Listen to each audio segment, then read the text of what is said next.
Welcome to Camp Confidential, Beyond the Bars. I'm Katrina McLarin, and with my co-host Cheryl Womack, author, entrepreneur and philanthropist, we tell it like it is. In Season 1, we take you inside the walls of a women's federal prison camp. From pre-sentencing to navigating daily life behind bars, we offer practical advice, survival strategies and insights that no one tells you before you go in. No sugarcoating, no cliches. This podcast is for information and entertainment purposes only. Be sure to do your own research and consult a professional. Today's episode, Whatever Can Go Wrong Will Go Wrong, is based off the book How to Go to Camp, Surviving in a Women's Federal Prison by Cheryl Womack, available now on Amazon. Becoming a convicted felon brings significant and often unexpected changes to nearly every aspect of your life. Cheryl, when you accepted the plea deal, did you have any idea the extent of the ramifications that being a convicted felon would bring? Not at all. I mean, I weighed heavily. I'm a big voter. I really believe in the right to vote. And I weighed heavily on what that was going to do to my right to vote. And I was aware of that. I worried about what complications there could be other than that. But the reality of being marked for life had not remotely set in. Not remotely. So did you know that at the time or not really? Oh, not real. I just think you can't begin to know. I mean, you thought you sort of, because you've been going through this process for 4 years legally, with attorneys, then you're telling yourself, I sort of understand how people are going to react. You really don't. It changes once you've made a plea deal and admitted guilt. Even if your guilt is nobody reads what it is because they get the press release from the prosecuting attorney's office that accuses you of everything under the sun that you didn't plead to.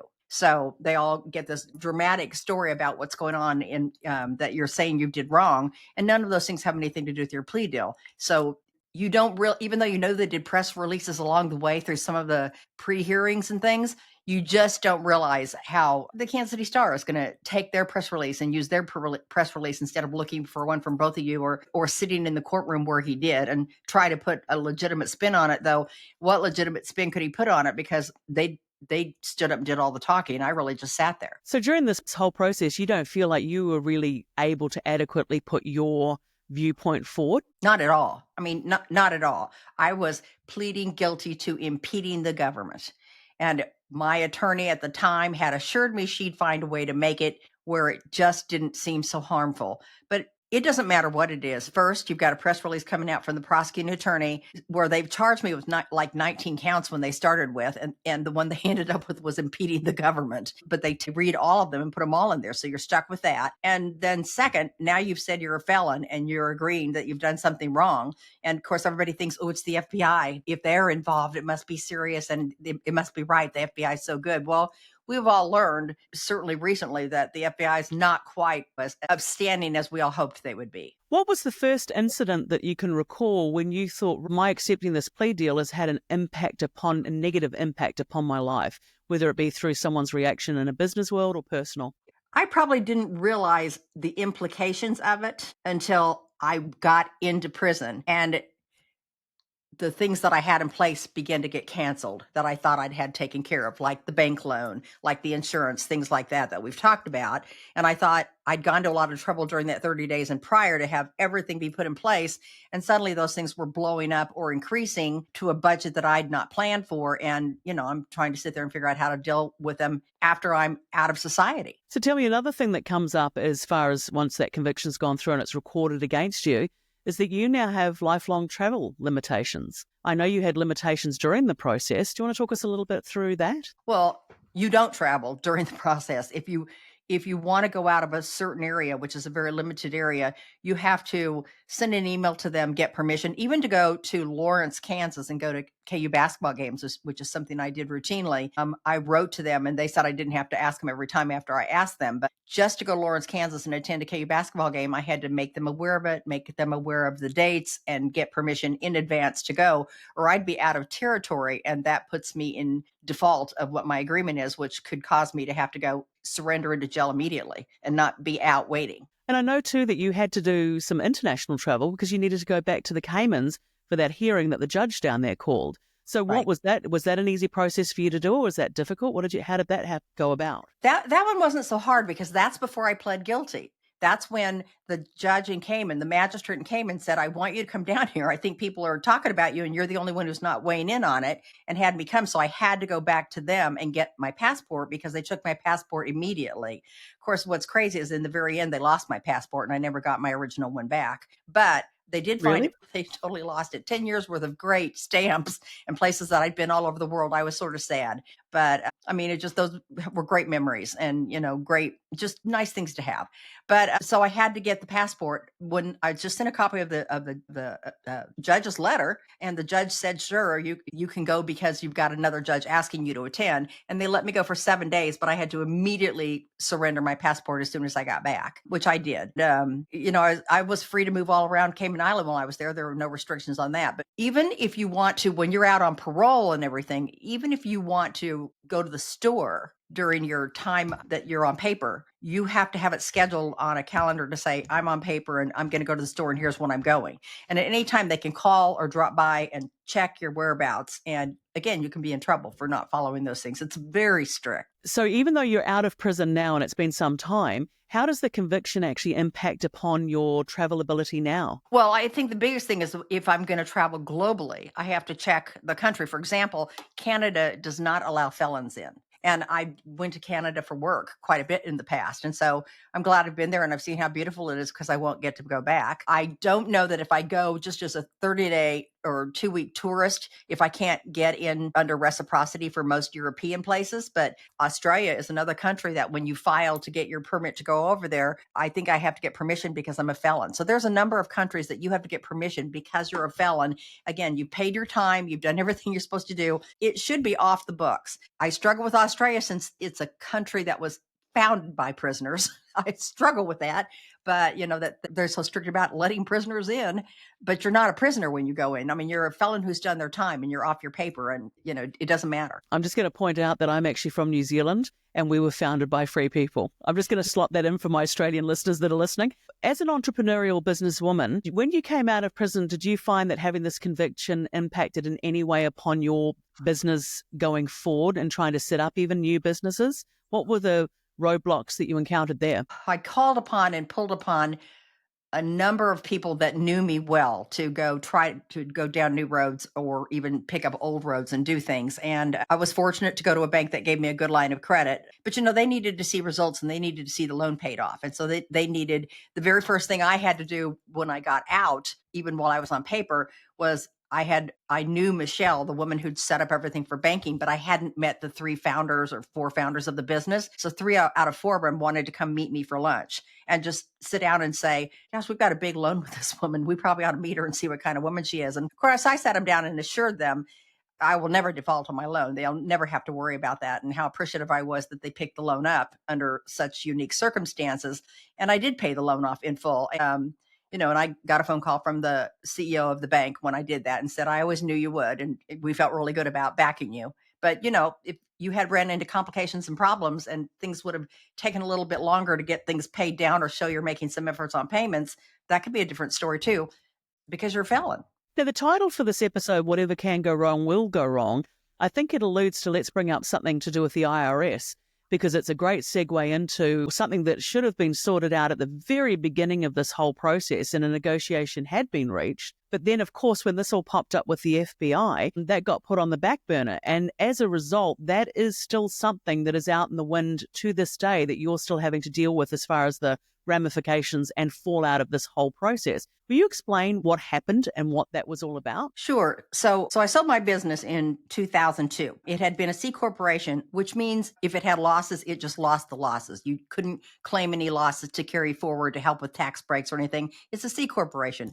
So I made a lot of profit with my previous businesses, a lot of profit, and I paid a lot of taxes, and not just business taxes, but all the taxes you pay for employees and everybody else, including on myself. So then I started getting audited after the sale, and I'd become an LLC. And as I became an LLC, they came and I had bought 2 jets, and I wanted to start a charter business out of Kansas City. And it took a while to get that going, but I did get that going, and I was actually profitably, let's say, instead of profitably breaking even with a little bit of profit, having a charter, but at the same time having the opportunity for business to use the plane when I wanted to. I traveled a lot, so it was great to have that. So long story short, the losses carried forward by, without getting too complicated, they came up with tax breaks that said if you buy something that's over a certain weight and over $100,000, you get 50% of it off the first year. Well, you buy a jet and you get half of it off. That's a good tax break. And so I had this huge tax credit that went against the sale of my business. Well, I bought 2 jets in about an 8-month period of time. So I had 2 jets to deduct off. And what I've learned that's hard for me is that even bankers don't understand losses carried forward. You'll give them your financials and you show a big amount of losses you have, because if you don't use all your losses in 1 year, let's say I've got, $10,000 sitting in losses and I only have 5,000 to claim. Well, they'll take the 5,000 and they'll carry forward the other 5,000 because I basically prepaid taxes by the losses that I have.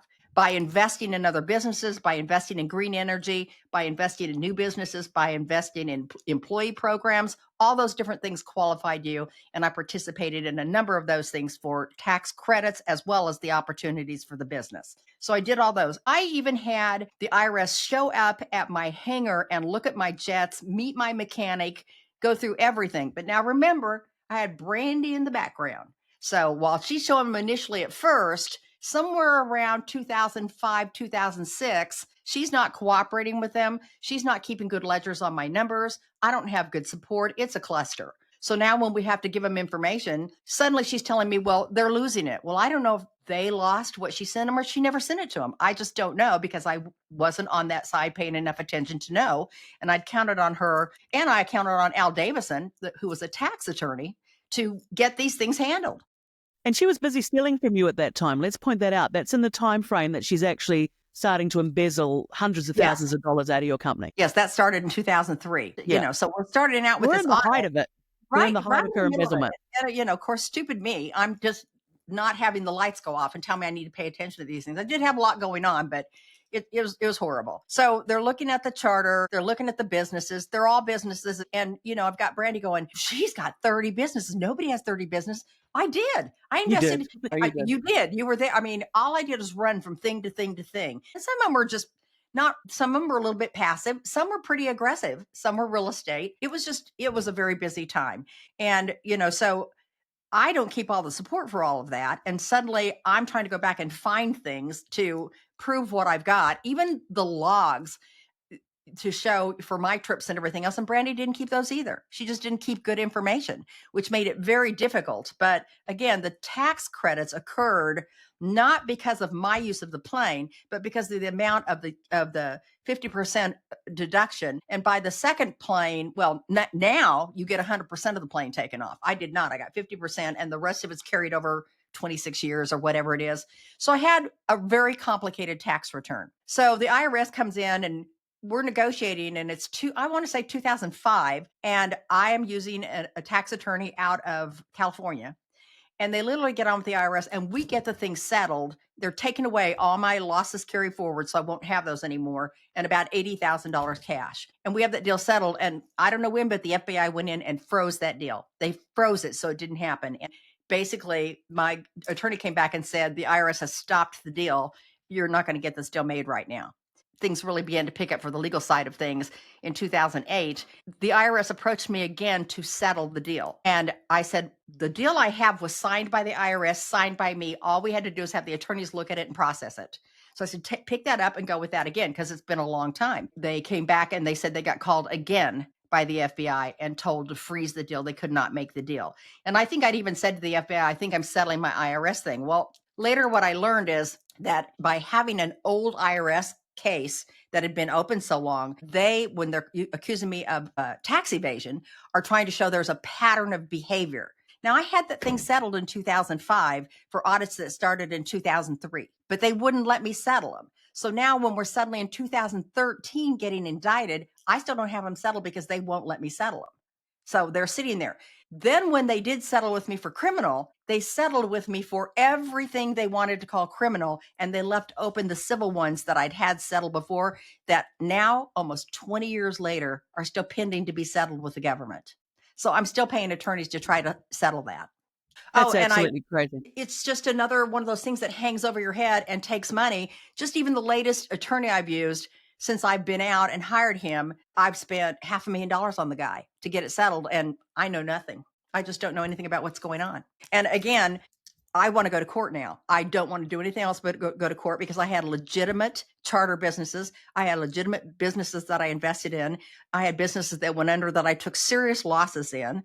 And I want to go to court. And I have the pilots who've come forward and said, I'll come testify that I was your pilot. And it was a legitimate charter for other people. So I've now found and identified other people that'll come to court for me and help testify to those things. But at the time when we were scrambling on everything, I've got to tell you, I think I didn't even have my wits about me enough to, or have the nerve, because you're so beaten down, to get on the phone and call these people and say, what can we do? So it's just another one of those things that's hung over my head that should have been cleared up in 2005. And here we are in 2025, and it's not. It's quite scary to think that the FBI can have that control over the IRS because it suits them to paint a certain narrative of and wanting to create that impression that there's that pattern of behaviour. Once again, I think it all goes back to that point that the only witness they had was the embezzler. Yeah, the embezzler.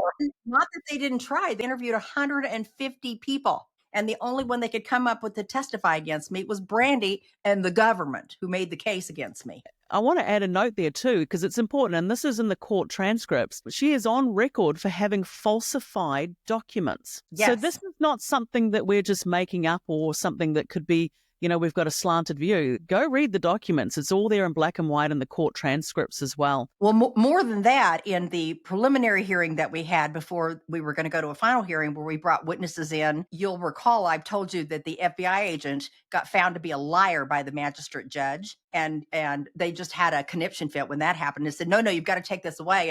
And the head judge wrote to her and said, on what basis are you deciding that this guy's a liar? I'm sorry, 30 or 40 years of sitting on the bench and being a judge and listening to testimony and seeing what's going on. He lied, because what he did is early on, he came and saw me for like 10 minutes and then wrote a dissertation of what would have taken hours to sit in a meeting with me. What he did is he picked up when they pulled me in for Al Davison's case forever ago and asked questions about Al's, they asked questions about mine. And so he tried to get all that testimony about mine in from that, which didn't have anything to do with it, and acted like that's what I told him. Well, we didn't talk about those things. It was just a lie. And he got called out to be a liar, which is another reason, because that judge then said, Ms. Womack, you have the right to appeal should you lose. Now, based on my calling him a liar, putting for the record that he's a liar, it still didn't go well. Anything that can go wrong will, and it did. Absolutely it did. And you went through nearly 5 years, and they had 2 weeks before that time frame was about to run out and they couldn't do anything. And 2 weeks to go out of 5 years of your life, they then decide to do it. I think Right. the unfortunate thing is, from their point of view, I think they needed to save face because publicly they'd made such a big spectacle of it, but then couldn't back it up. And hence, I'm going to say it again, you were not charged with tax fraud. You were charged and convicted and pled to impeding the government. Right. So let's be clear about that. So going back to just a second here, we're talking about whatever can and will go wrong. We're also talking about, did you find that you had limited access to lines of credit now once you were out, or because you had a good relationship at this point with your bank and you sat down and had that lunch that was okay? Or did that prove to be an issue with other investments? Well, that line of credit helped me do any other investments. And I had been fortunate that other than the loan against my home, I didn't have any other debt. So everybody was able to focus on what that one item was. But I think the bigger things that you don't think about is you just think you're going to be done with attorneys, and you're not. And so that's one of the things that you can't anticipate. It's still complicated for you to give your information to bankers and get them to understand your tax returns, because they're still complicated. While I've got this whole tax thing hanging out there, whether I have the tax thing hanging out there or not, I have high losses carried forward from their old rules. So eventually they'll use those up and they're going to be gone. And I'm going to pay taxes on whatever comes in. But right now they're basically considered losses carried forward to apply against any earnings that I have. And that's exactly the incentive they gave businesses to get into. Like I was in a biodiesel energy plant. You were involved in it with me here in the States. So I'm in a biodiesel energy plant and, doing it, and tax credits were happening and just building it and constructing it and everything, when it didn't succeed at the time because of the timing of tax credits being put on abatement, then suddenly it was a loss for us. And we ended up having to shut the thing down, file bankruptcy, and it became a big loss. It was a $2 million loss for me. Well, that's a loss that I, with every intention, intended to make a lot of money on. And now I've got a loss that I get to apply against any income that may come dribbling in while all this other stuff is going on, which is not that much income coming in now because I don't have my big old business. I'm not able to go out and start a whole bunch of other businesses because I'm spending all my time fighting all the legal parts. Which is, that's the thing that's quite debilitating as well, because you think you've done your time, you've paid your penance and you're moving on. But the government... I'm not even in there yet, but you're right. Even now, I'm not even in there when this is initially going on. But you're right. Even now, I can give somebody my tax returns and most bankers won't understand it. It's too bad that I really had to try to learn more about it than the average banker or accountant, so I could sit down and help them go look for it. Even if I talk to here's what the IRS agent told me, which I think sums everything up perfectly. When I said, "Are you looking at my losses carried forward?" They're called NOLs. At the end of the day, he said, "I don't know what an NOL is, and I don't care." Well, that's a person just telling you, I don't care what your paper says. I'm going to accuse you what I'm accusing you of. Very concerning when you think you're trying to move forward, but yet in effect, you've paid your debt to society, but the government is actually not allowing you to move forward because the IRS is still the stumbling block and not going back and agreeing to what was negotiated and agreed to. Now that this is no longer on your head, I would have thought that settlement would be a fait accompli and you could move on. Let's hope that does actually happen. Yeah, let's hope. But some other things I think that you need to think about is I tried to make a small list of the kinds of things I think that immediately happen to you when you go in prison. What can go wrong is you might have the wrong attorney. I had 3 or 4 of them that were wrong, including all of them. I don't think I had a good attorney through the entire process. The months shown on your paperwork can be wrong. As we went through and said, I got 72 months instead of 18 months because the government does everything in months. And so you definitely have to check for that kind of paperwork can go wrong. Arriving on a Thursday, especially if it's a holiday weekend, is something that can go wrong because you've missed all your commissary and it's a long weekend for the holiday. So you're really going to be more detrimental to you. I wrote down that maintaining credit cards and bank accounts are a long-lasting problem because even though I have those things, I'm unusual in that I was able to figure out how to do some businesses, grow some income, get some debt paid down, and survive in the business. And I had some investments that I had invested in 20 years ago that sold out and paid off that helped me substantially. The other thing that I want to talk about a little bit is about stigma and judgment. So did you encounter that from family and or friends when you ended up going to jail? Again, in the business world. So what happened a lot, and it could have been me as much as them, I always found myself sitting down over explaining. My husband and I both did over explaining. I have not been nor did they think I was a tax cheat. I remember once at a class, not a class reunion thing, but when I had classmates there, she came up and she goes, "Good for you for not paying your taxes." And I'm like, "Oh no, that is not what's happening here." So, I sat her down and walked her through some of it. And I said, "This is worse than that. It'd be different if I didn't pay taxes. This is worse than that." And so we found ourselves explaining the situation a lot to people. I had really good friends and they knew it was true. They didn't know how as a company owner, I could give away 100% of my profits 1 year to my employees so that they could grow and learn how to run a business and me take the profits in the future. And I'd be a tax cheat at the same time. They just didn't understand it. Just right and left didn't happen the same way. I'm just not that kind of person. And if you knew me, you understood that about me, but there was no way for me to get that information out because I had one side that was going to tell the whole story. And then I had, an attorney picking the wrong attorneys. I had an attorney who was friends with the prosecuting attorney's office. And I don't know if from the very beginning, she didn't intend to just throw me over to the bus after she took $5 million from me. So it sucked. So I have access to money and everything, but I'm not telling you, well, let's say, for example, if I want to sit on a board of directors in a publicly traded company, I cannot. I'm a felon. And I was on a board of directors for a pretty large company, and the board all voted to let me stay on it. But it's not normal. And then that's the company that sold. So there are things that you are definitely limited on that you cannot do anymore. A few other investments I got into, we had to go through and clear it and get it approved before I could just put money into it to invest in it, hoping it paid off because I was a felon. So it does impact every aspect of your life. And what about, did it strain the family dynamic, the situation? It probably strained it more for me than it did anybody else because I'm not very good at sharing if I have problems. I mean, I'm not very good at telling you, oh my gosh, money's tight. Oh my gosh, don't anybody spend anything. I'm not very good at that. And so, I mean, I think probably it made it more for me to be testy in behavior, a little more just stressed, overall stressed and concerned about, especially till I got the debt paid down. And I mean, I spent some time on the banks saying this money's going to pay. And I'm working on this other deal and I need you to leave the money in place once with my bank.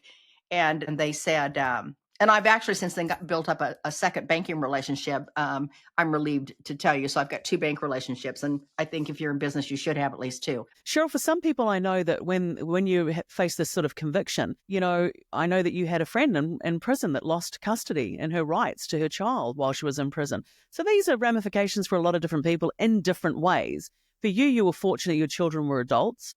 Yes. But let's talk a little bit about that because that's got to be soul destroying and to be in a situation like that. I cannot tell you, woman after woman came to me with documents and papers for me to look at while I was in there because when they were being taken away for drug use or for whatever close to drug use it was, and they had another name around it, then if they were coming in, I want to say for 2 or 3 years, they just leaned on them to give up all custodial rights to whomever was going to take their kids. So now you've got and I mean, I get the other person's financially caring for them, but I think no matter what, I wouldn't give up any more than co-parenting. And I would have stayed on co-parenting because now they have no rights. And then you're coming out of prison and you don't have rights to your own children. And if you get out in 5 years and your kids were 4 and 5, they're just 10 and you don't have rights to them. So if they turn 18, that's okay. They can make these decisions themselves. And you may want them to come visit you. And it could be your sister who's taking care of them who doesn't think it's good for them, and you have no rights. And so I think that's a bad decision because if that you don't see them and you don't stay in touch with them, you're building no bond whatsoever so that you've got anything to start with and keep your base for when you do get out. And so I think that was another really hard part of it. I think another thing that you need to be able, if it can go wrong, is so many women coming in there thinking they've got their husband's support, they've got their boyfriend's support. He's always going to put money on the books. It's going to be okay. And like I told you, we had the one gal who came in there and she had a fairly new boyfriend and he put money on her books for about 90 days. And then he cut her off and broke up with her and he was gone. And she blew everything as it came on thinking this was going to be good times forever. And she had no money, none. It really became a really hard situation for her. So I am unique and unusual that my marriage survived it as well as it did, that my kids have survived it, that I survived it as well as I did. It's not through a lot of hard work, pain, and effort to put things back together. And I'm still putting things back together.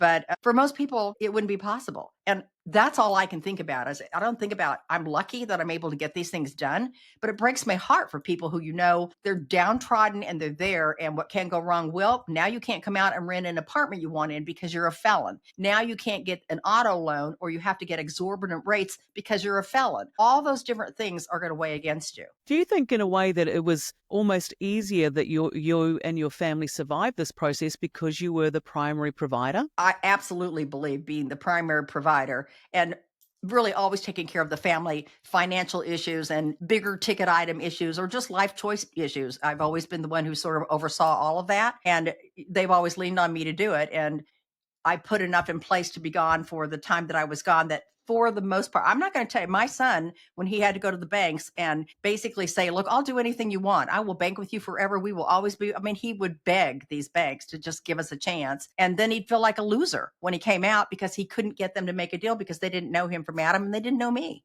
And who wants to make your son feel that way and carry that kind of responsibility because the stupid ass bank I was with decided after keeping millions of dollars of mine for years, they just weren't going to keep me as an account. And that's a part of that whole stigma process because that did impact upon the kids as well. And as you sort of indicated in the past, you had set up systems and processes in place with certain people. And so you can be let down, not just by family, but by friends. And do you think that that was primarily because the attitude changed towards you because you were a convicted felon? Well, certainly in the business relationships, absolutely.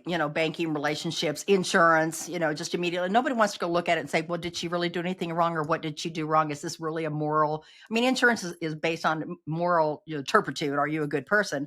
No, they didn't call me up and talk to me about it and say what really happened here. They just gave me higher insurance rates. So, again, what can go wrong will go wrong. Remember, when you come out, I was on Social Security. And if that's what you live on, which wasn't what I was living on, it stops. It stops the minute you go to jail. And if you don't tell them and they pay any during the time you're in jail, they look it up. And then when your benefits start back up, they start deducting that money before they pay you again. And then the other part is that you've got to pay for your health insurance the entire time that they're not giving you health insurance, or you'll lose a percentage of benefits, like 1% a year, every year until you can come back out and get started on it. And then when you come back out, you have to wait 30 days from the first day of the month for their coverage to start back up when it does come back up. And so I had like 45 days as a 68, 69-year-old woman. I had no insurance. It horrified me. I'm a healthy person, but what if I fell down and hurt myself or was in a car accident? I was horrified. And that's a terrible thing Social Security does to people.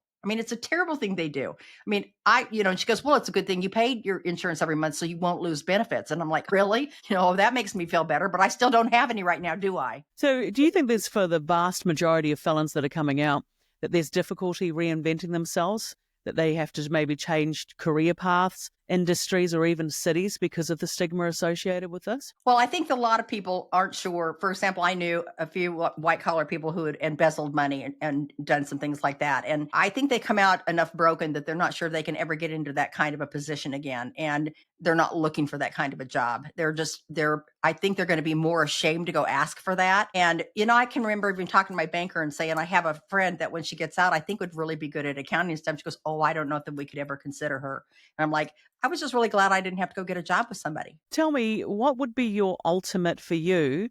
Would the ultimate be that this conviction was expunged or pardoned and you were pardoned as such? What would be the ultimate for this whole process to end for you? Well, two things I think should happen. Number one, because this IRS thing has gone on for 20 years, I think that should be thrown out and canceled. By now, I feel like they should owe me money from all the money I've spent trying to fight it. They'll never see it that way. And number two, I would love to get a pardon. I would love to get a pardon when somebody really saw the depth of basically how I was set up by a girl who embezzled from me, and everybody else thought, oh my gosh, we've got a big one here. We're going to go after her, and just, came after me full thrust. I'm going to put the blame on me as much as anybody else that I didn't know how to defend me criminally. If this was civil, I'd have been fighting and screaming and carrying on, but I was scared to death. I didn't want to go to jail. So instead of fighting it, a lot of things the way you would have and been as feisty as you would have, I think I cowered more and probably settled for more because I was just too nervous.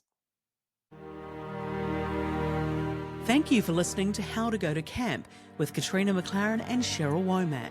For more support, check out the Women of Worth website, www.womenofworth.wow.org, where you'll find helpful resources, including Cheryl's books, Mummy Loves You Everywhere and How to Go to Camp, Surviving in a Women's Federal Prison.